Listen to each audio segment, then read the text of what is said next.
What's going on, guys? Welcome back to United View, full-time at Carrow Road.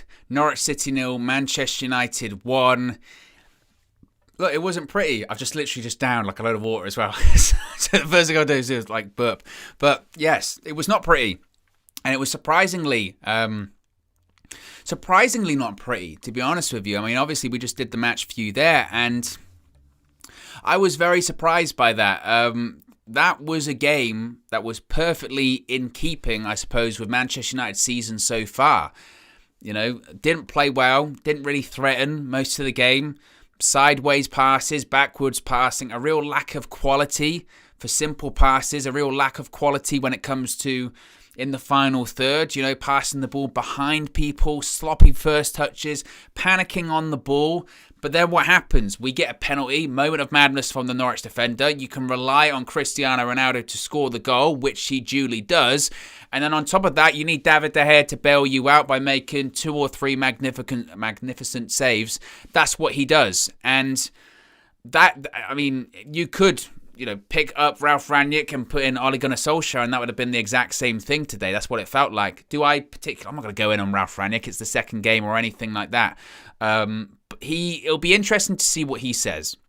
It will certainly be interesting to see what he says after this game, because in every press conference and every interview that Ralph Rangnick has done so far as the interim Manchester United manager, he hasn't pulled any punches. He said it pretty much exactly how it is. He's been very honest, and I don't know about you, I'm fascinated to see, you know, really what he does say about that performance, because it wasn't good enough at all. It was actually very poor, very, very poor.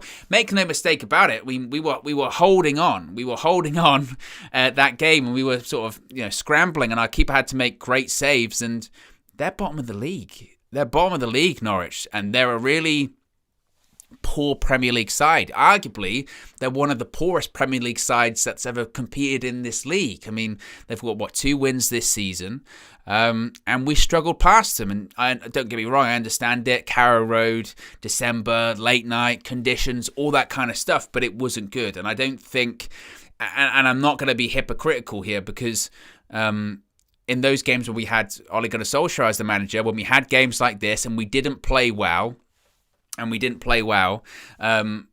know, and after the game I go, we won, and I feel good about that, but we didn't play well. You've got to say the same thing here. We won, but we didn't play well. The positives, obviously, is that we're now level on points with West Ham, who, of course, play tomorrow.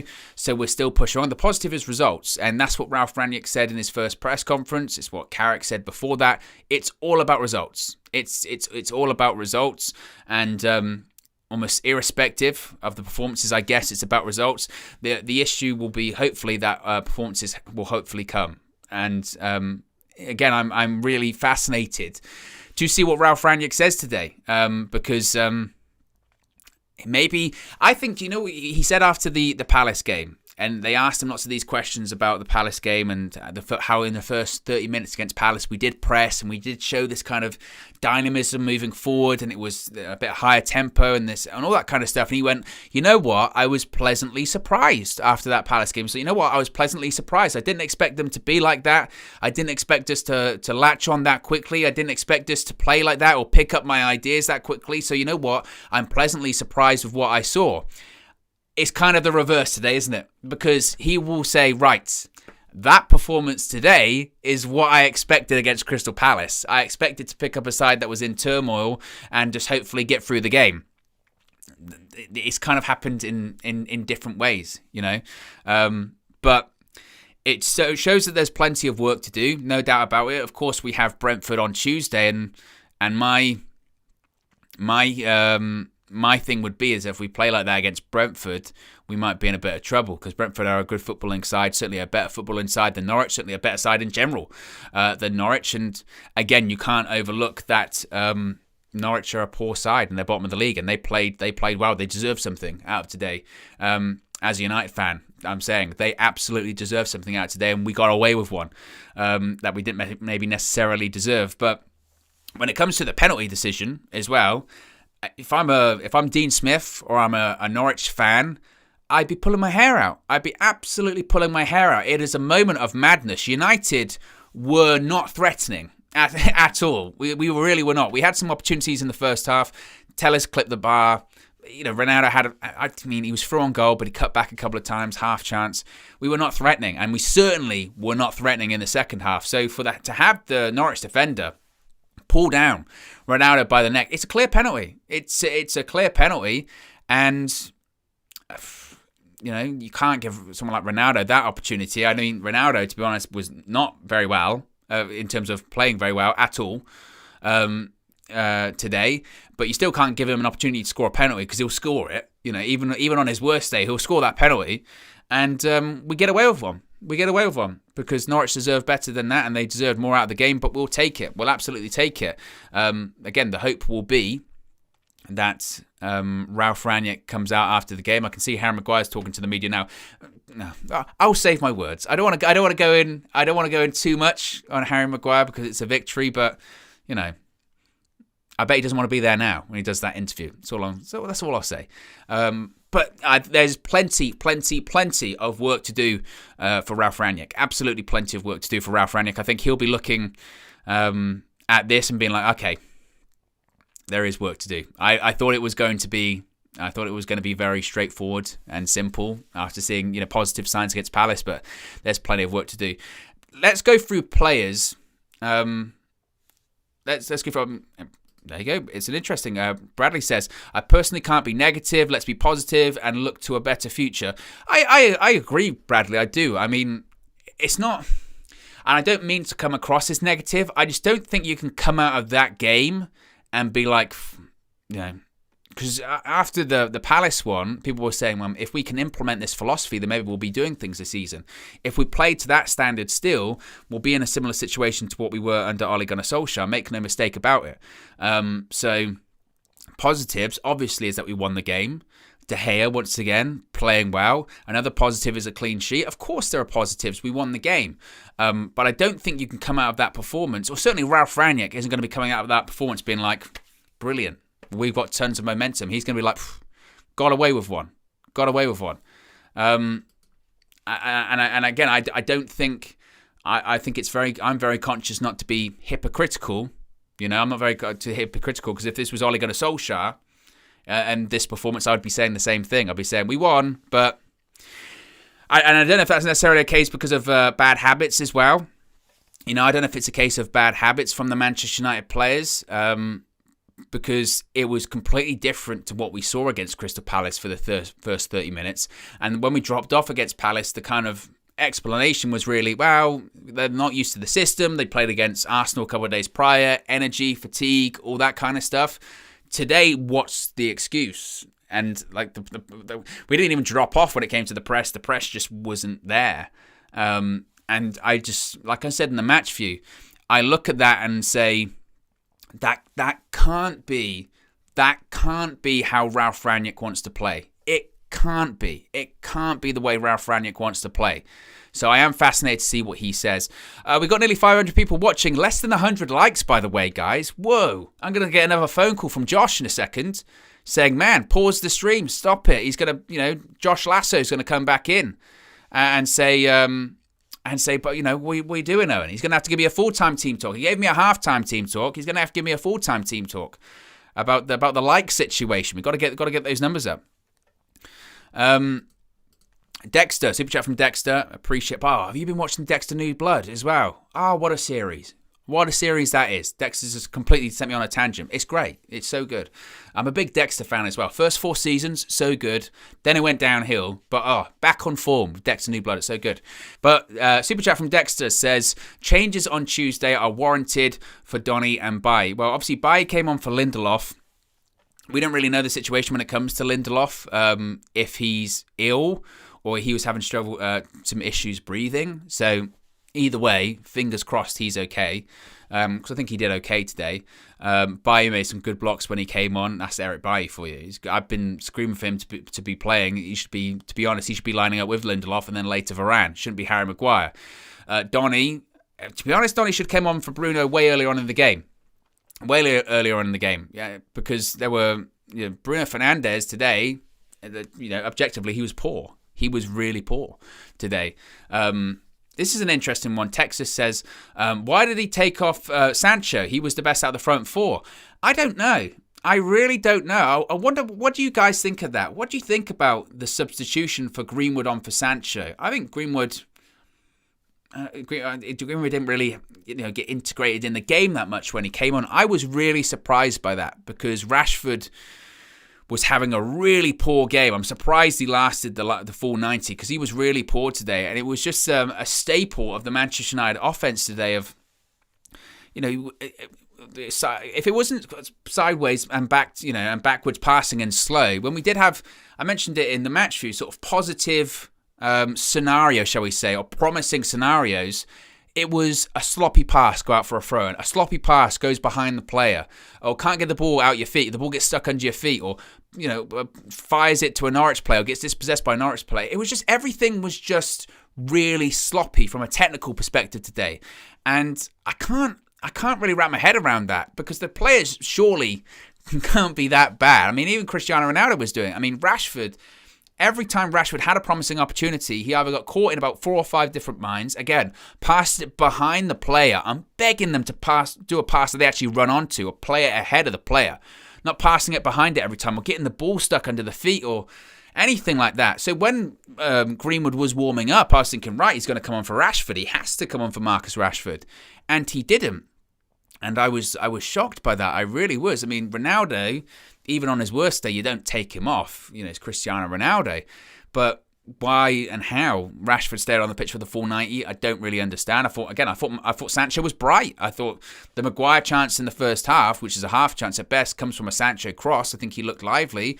Bruno Fernandes, man, I'll tell you, Bruno Fernandes, he came off in like the, 86th minute or something like that. But Bruno Fernandes, really poor today. Really, really poor today. Again, we're talking about, I can think at least 3, 4, or 5 times where he went for like a crossfield pass or even like a simple pass and it either went out for a throw-in or he didn't get enough on the ball. The ball looked like it had lead in it.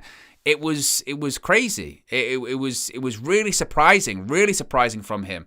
Now, obviously, in the past, he's had games like that, but he scores the goal. But today, he was just off it. It kind of summed up the entire Manchester United performance. It did.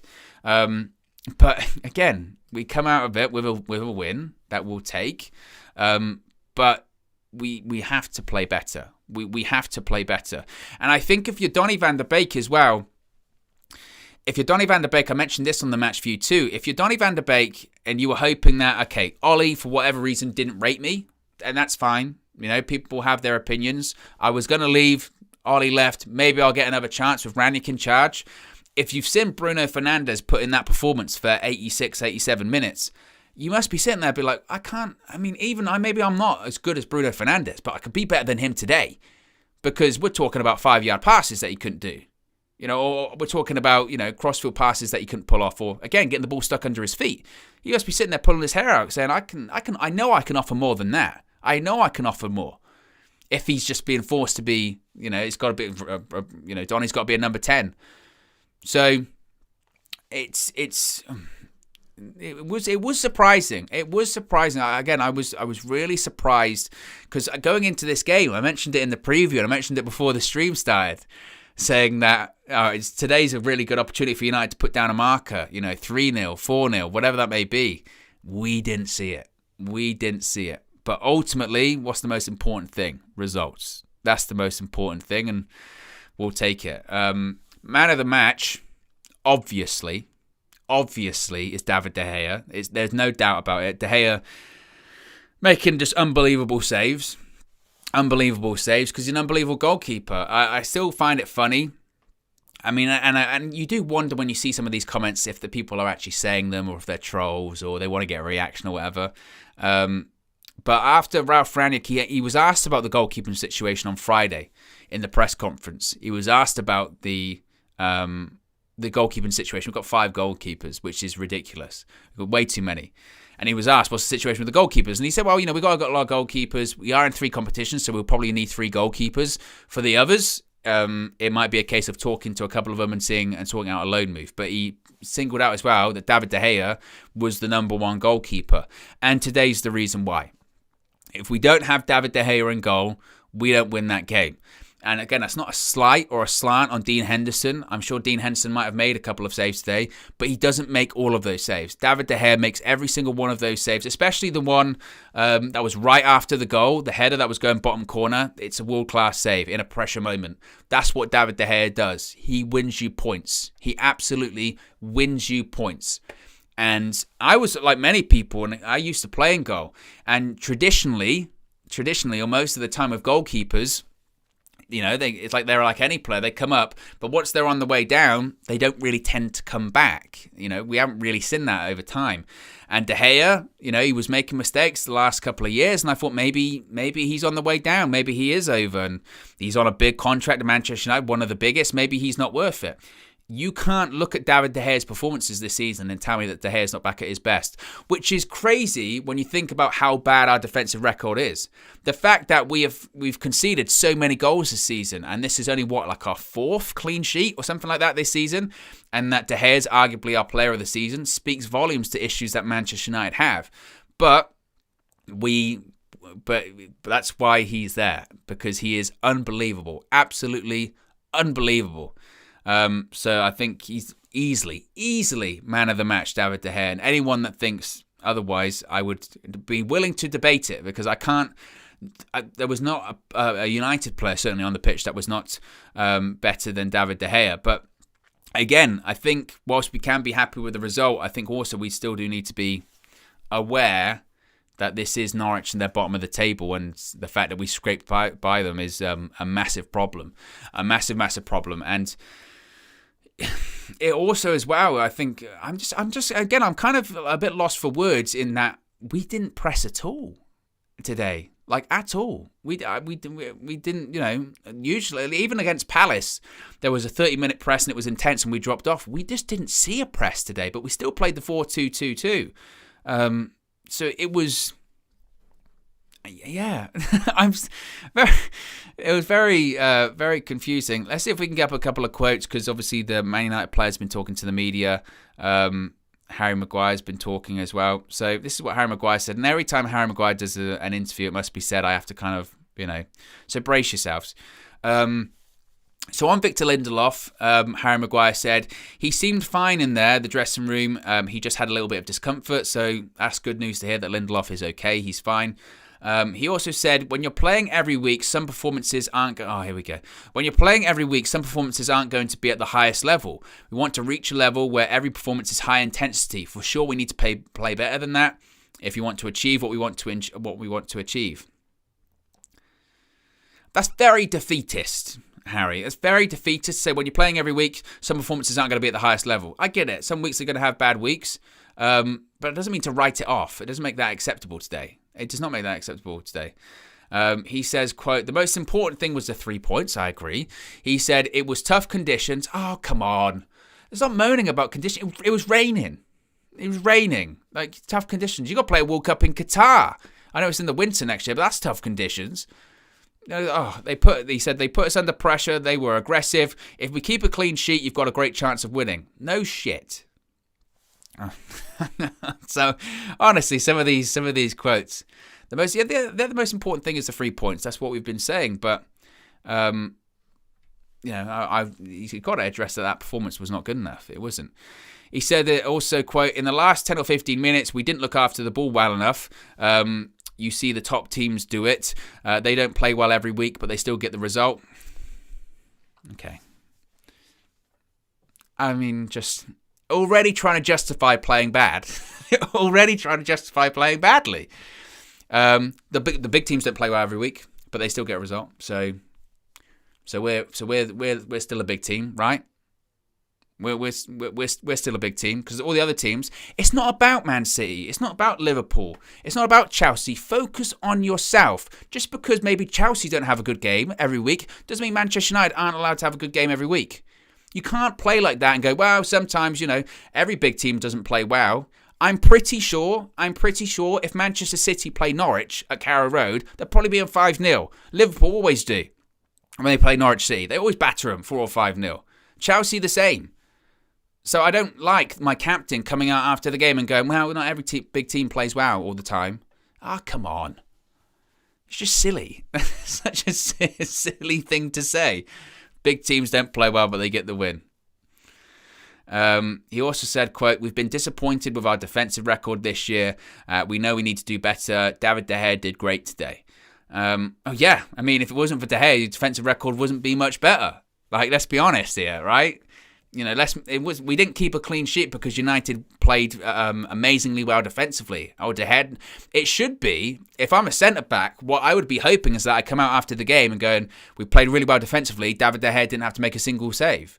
But that's not the case. We weren't good defensively, and we weren't good offensively, but we weren't good defensively. De Gea had to make loads of saves. Like, crazy. Maybe that's why he doesn't do these interviews. Maybe. I don't know. It's just, yeah. So, sometimes it's madness. Let's see what else. David De Gea, I was just spoken to Sky, so let's see what he says. Oh, come on. Dean Smith, Sam Matterface has tweeted this.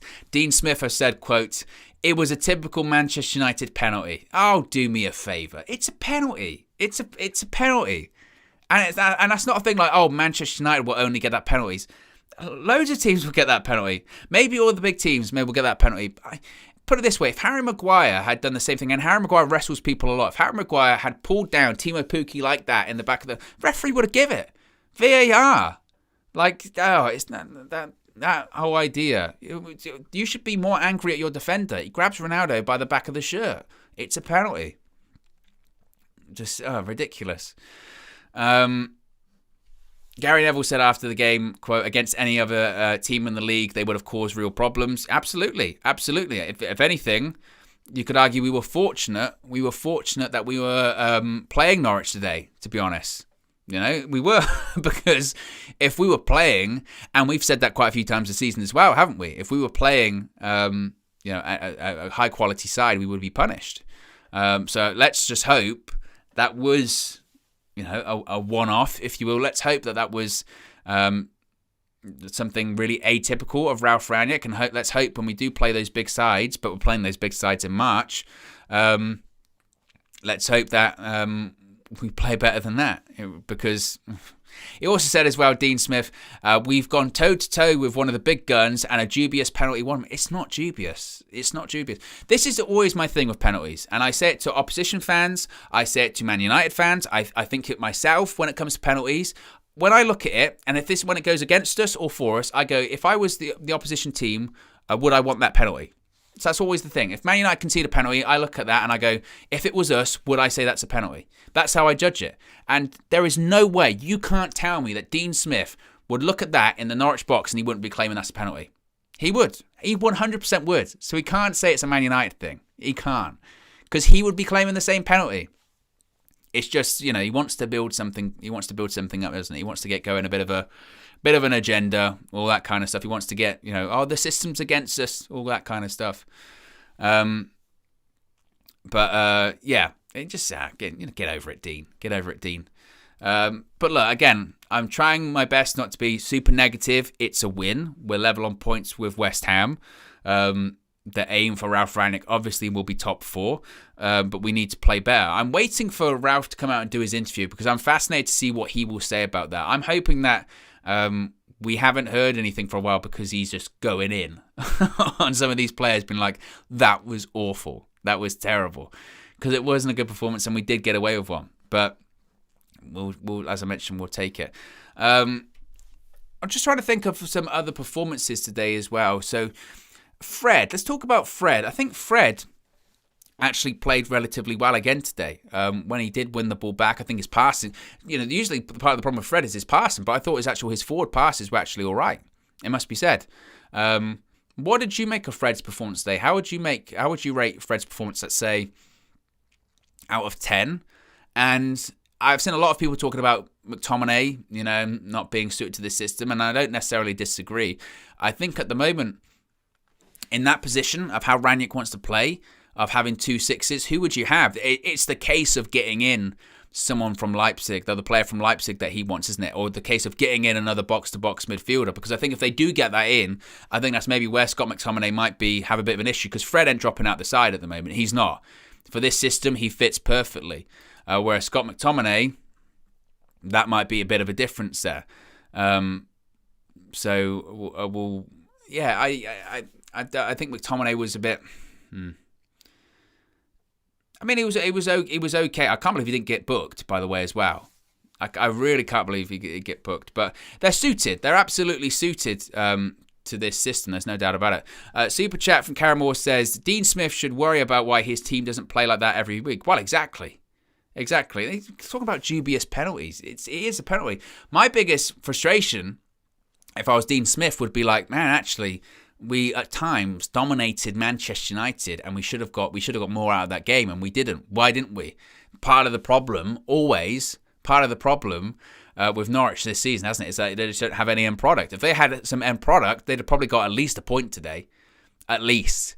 So he should worry about that. Don't worry about the referee giving what you think is a dubious penalty, which it's not, because again, and it's always the best way to look at it, would Dean Smith be claiming that for Norwich inside the penalty box? Of course he would. So, just silly. David De Gea, I was talking about Victor Lindelof. He said, quote, I don't know what was going on. He was feeling a bit struggling breathing. We saw Eriksen, Aguero. It was better to change. Hopefully he's fine. So, yeah, that's the situation when it comes to De Gea. See, Rangnick's on the screen now. See what he says. He said it's a away game, physical game, intense game. Told Dean that they played very well. Says defending forwards proactively. I want to see him going on the players. He said that we were struggling tactically, but it got better.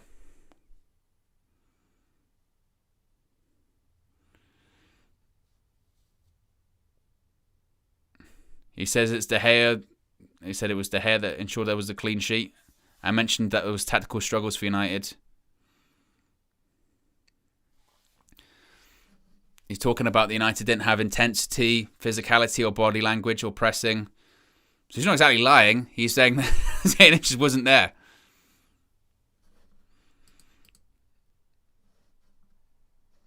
He said United weren't physically present,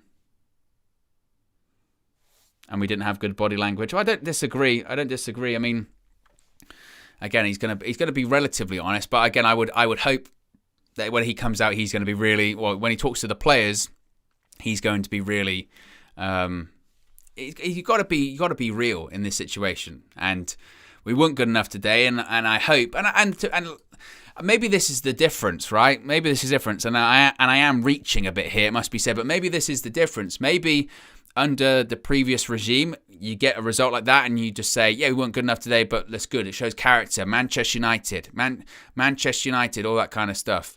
But hopefully the reaction today would be like, we were crap. Like, that is unacceptable performance.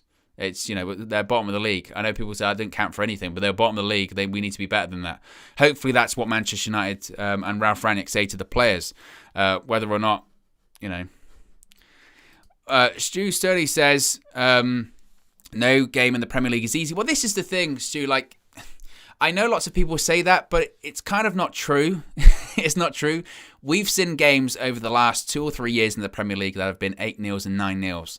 And the way to look at it is that if Manchester City or Liverpool or Chelsea, and you want to get to that level, if they played Norwich away, do you think they would be struggling past Norwich and then get out of the game going, oh, Norwich should have won that game, but a dodgy penalty for Liverpool won them the game? You don't think so. It would be a case of they would dominate the game and they would score lots of goals. Obviously, we can't expect that level of performance from Manchester United over just a week or 10 days or whatever under Ralph Rangnick. We can't expect that. But these are high-quality players. These are high-quality players that should, at the very least, show some intensity, or even just technical ability of having a decent first touch, or technical ability of being able to do a 5-yard pass, or whatever. So we'll see. AB says, Owen, you stink of McTominay hate because today he was colossal. I didn't realise I smiled, AB. I think McTominay did all right today. But again, I don't know if he was. But this is the thing, AB. I don't think anyone stood out today. I really don't. I don't think anyone stood out apart from David De Gea. Nobody really stood out. People had decent games. McTominay was okay. I think the Sixers were okay, but there's still massive areas of improvement. I don't have a McTominay agenda at all. If anything, several times I've been saying, even under Ole Gunnar Solskjaer, I understand why they play big games. I think they're suited for big games. I think they're, again, because they do have energy and they close the ball down. And especially in this system, they're both really suited for this system. I think they'll thrive in this system. But again, I don't think anyone really outfield played particularly amazingly well or anything like that. So, yeah.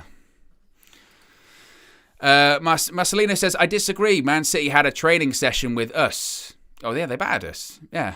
But I meant if Man City play against Norwich, they'll beat them for like 5-0, But, it's the game is over now. And hopefully, again, this will be. I hope this will be an eye opener. I hope this will be an eye opener for Ralf Rangnick in that there's a lot of work to do.